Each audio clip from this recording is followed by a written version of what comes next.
భారతదేశంలో ఓ వ్యక్తి పేరిట ఏకంగా ఎక్స్ప్రెస్ ట్రైను ఉంది. డబ్బు బాగా ఉండి ఉంటుంది, అందుకే ట్రైన్ని కొనేశాడు అనుకుంటున్నారా? అస్సలు కాదు. అతనేమీ బిజినెస్ మ్యానో, రాజకీయ నాయకుడో కాదు. సాధారణ రైతు. ఏంటి, ఒక కామన్ ఫార్మర్ ఏకంగా ట్రైనుకి ఓనరా?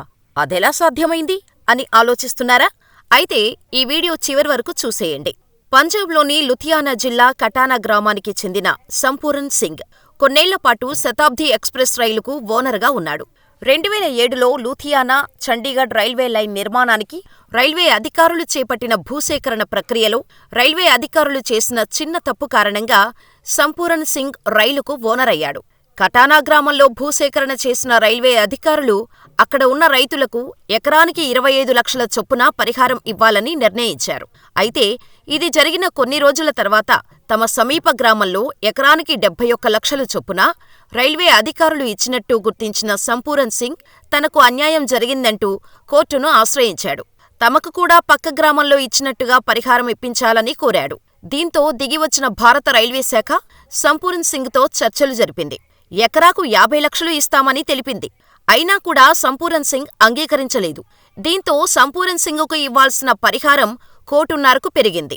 ఈ మొత్తాన్ని నార్థన్ రైల్వే 2015లోగా ఆ డబ్బును సంపూరన్ సింగ్కు చెల్లించాలని న్యాయస్థానం ఆదేశించింది. కానీ నార్థన్ రైల్వే డబ్బును పూర్తిస్థాయిలో అందించలేకపోయింది.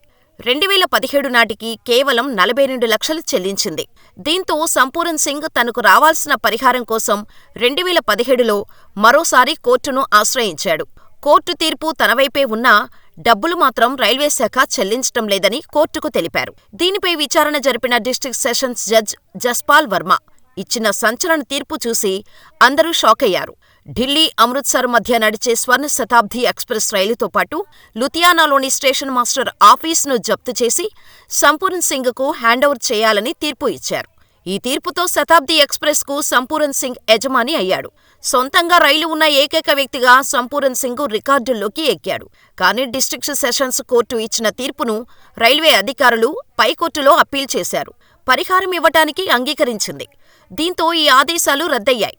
ఇలా పంజాబ్లోని లుధియానా జిల్లా కటానా గ్రామానికి చెందిన సంపూరన్ సింగ్ కొన్నేళ్లపాటు శతాబ్ది ఎక్స్ప్రెస్ రైలుకు ఓనరుగా ఉన్నాడు.